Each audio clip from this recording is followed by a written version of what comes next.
எல்லா புகழும் நம்மை படைத்த இறைவன் ஒருவனுக்கே. அஸ்ஸலாமு அலைக்கும். இன்றைய தலைப்பு அஸ்ஹாபுல் கௌஃப் என்னும் குகையுடையவர்கள். இறைவன் தன்னுடைய திருமறையில் அஸ்ஹாபுல் கௌஃப் என்னும் குகையுடையவர்களை பற்றி அவனுடைய திருமறையில் கூறுகின்றான். பிஸ்மில்லாஹிர் ரஹ்மானிர் ரஹீம். நபியே, அஸ்ஹாபுல் கௌஃப் என்னும் குகையுடையவர்களை பற்றி யூதர்கள் உம்மிடம் கேட்கின்றனர். அந்த குகையுடையவர்களும் சாசனத்தை உடையவர்களும் நிச்சயமாக நம்முடைய அத்தாட்சிகளில் ஆச்சரியமானவர்களாக இருந்தனர் என்று எண்ணிக்கொண்டீரா? அவர்களின் சம்பவத்தை கூறுகிறோம். ஒரு சில இளைஞர்கள் ஒரு குகையினுள் அபயத்தை நாடி ஒதுங்கிய போது அவர்கள், எங்கள் இரட்சகனே, உன்னிடமிருந்து அருளை எங்களுக்கு அளிப்பாயாக.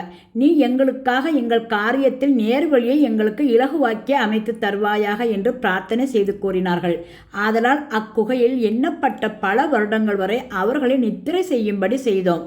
அவர்கள் அக்குகையில் இருந்த காலத்தை அவர்களில் இருந்த இரு வகுப்பாரில் எவர்கள் நன்கறிவார்கள் என்பதை நாம் மனிதர்களுக்கு அறிவிக்கும் பொருட்டு நித்திரையிலிருந்து அவர்களை எழுப்பினோம்.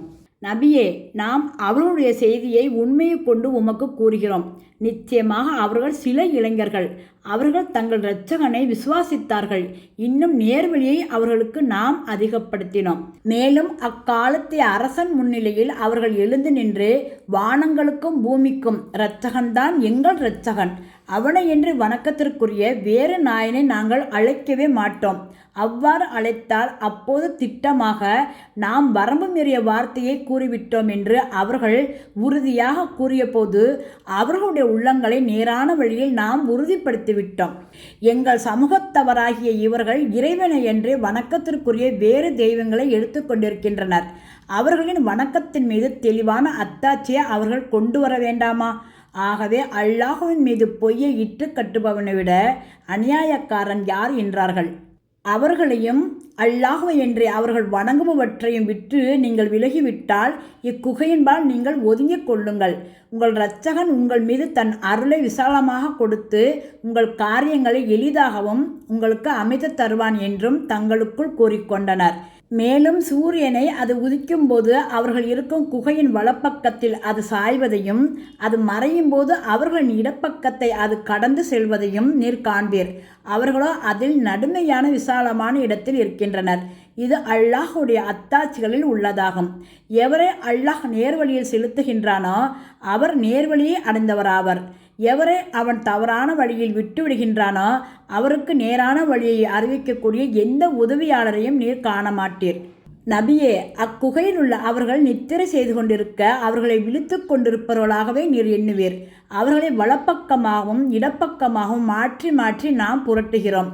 அவர்களுடைய நாயோ தன் இரு முன்னங்கால்களையும் விரித்து கொண்டு வாசலில் உட்கார்ந்திருக்கிறது என்பதையும் நீர் காண்பீர். அவர்களை நீர் உற்று பார்த்தால் அவர்களை விட்டு வெருண்டோடி பின்வாங்குவீர். அவர்களிலிருந்து ஏற்பட்டிருக்கும் பயங்கர நிலையைக் கண்டு மனதில் நீர் திடுக்கத்தால் நிரப்பப்பட்டு விடுவீர். அவர்கள் அதில் எவ்வளவு காலம் இருந்தனர் என்பதை தங்களுக்கிடையே கேட்டு அறிந்து கொள்ளும் பொருட்டு நித்திரை செய்யும் அவர்களை இவ்வாறே நாம் எழுப்பினோம். அவர்களிலிருந்து கேட்பவர் ஒருவர், நீங்கள் எவ்வளவு நேரம் நித்திரையில் தங்கியிருந்தீர்கள் என்று கேட்டார். அதற்கு அவர்களில் சிலர், ஒரு நாள் அல்லது ஒரு நாளில் சிறிது தங்கியிருந்திருப்போம் என்று கூறினார்கள்.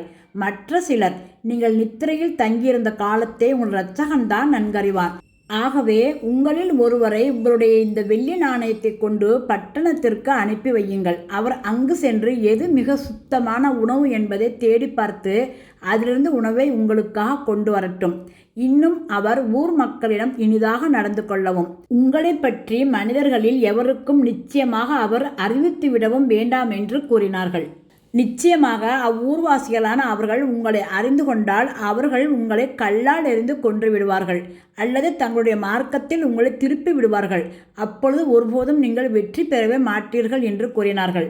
மேலும் அல்லாஹுடைய வாக்குறுதி நிச்சயமாக உண்மையானது என்றும் நிச்சயமாக மறுமை வருவதில் யாதொரு சந்தேகமும் இல்லை என்றும் அவர்கள் உறுதியாக அறிந்து கொள்ளும் பொருட்டே இவ்வாறு உணவு தேடி அப்பட்டணத்திற்கு செல்லுமாறு நாம் செய்து அவர்களுக்கு இவர்களை பற்றி விஷயத்தை வெளிப்படுத்தினோம். அந்நகரவாசிகள் இவர்கள் யார் என்பதை பற்றி தங்களுக்கிடையில் தர்க்கித்து கொண்டிருந்த போது, இவர்கள் இருந்த இடத்தின் மீது ஒரு கட்டிடத்தை கட்டுங்கள், இவர்களை பற்றி இவர்களின் இறைவனே நன்கறிவான் என்றும் கூறினார்கள். தம் காரியத்தில் விவாதித்து அதில் வெற்றி பெற்றார்களே அவர்கள், இவர்கள் இருந்த இடத்தில் மீது ஒரு பள்ளியை நிச்சயமாக நாம் அமைத்து விடுவோம் என்று கூறினார்கள். குகையில் இருந்தவர்கள் மூவர் அவர்களில் 4வது அவர்களுடைய நாய் என்று சிலர் கூறுகின்றனர். வேறு சிலர் அவர்கள் 5 அவர்களில் 6வது அவர்களுடைய நாய் என்றும் மறைவானதை யூகம் செய்து கூறுகின்றனர். இன்னும் சிலரோ அவர்கள் 7 பேர் அவர்களில் 8வது அவர்களுடைய நாய் என்று கூறுகின்றனர். நபியே, அவர்களுடைய தொகையை என் இரட்சகன்தான் மிக அறிந்தவன். அவர்களை பற்றிய உண்மையை குறைவானவர்களை தவிர அறிய மாட்டார்கள் என்று கூறுவீராக. தவிரவும் அவர்களை பற்றி வெளிப்படையான தர்க்கத்தை தவிர நீர் தர்க்கம் செய்யாதீர். அவர்களை பற்றி இவர்களில் எவரிடமும் நீர் தீர்ப்பும் கேட்க வேண்டாம். இன்னும் அவர்கள் குகையில் 300 வருடங்கள் தங்கியிருந்தனர் என்றும் இன்னும் அதற்கு மேல் 9 அதிகப்படுத்தி தங்கினார்கள் என்றும் சிலர் கூறுகின்றனர். நபியே, நீர் கூறுவீராக, அவர்கள் அதில் தங்கியிருந்த காலத்தை அல்லாஹ் தான் மிக்க அறிந்தவன். வானங்கள் இன்னும் பூமியில் மறைவானது அவனுக்கே உரியதாகும். அவனை பார்க்கச் செய்ததும் கேட்கச் செய்ததும் எது? அவனைத் தவிர காரியங்களை நிர்வகிப்பவன் அவர்களுக்கு வேறு எவருமில்லை. அவன் தன்னுடைய தீர்ப்பில் ஒருவரையும் கூட்டாக்கி கொள்ளவும் மாட்டான். இன்னும் நபியே, உம்முடைய இரட்சகனின் வேதத்திலிருந்து உமக்கு வஹி மூலம் அறிவிக்கப்பட்டதை நீர் ஓதி உபதேசித்து வருவீராக. அல்ஹம்துலில்லாஹ். ஆக்கவும் அழிக்கவும் வல்லமையுள்ள வல்ல ரஹ்மானுக்கு புகழனைத்தும் என்று கூறி என்னுடைய இந்த செய்தியை முடித்துக் கொள்கிறேன். இன்னும் விரிவாக அனைத்தையும் அலசி ஆராய்வோம் இன்ஷா அல்லாஹ்.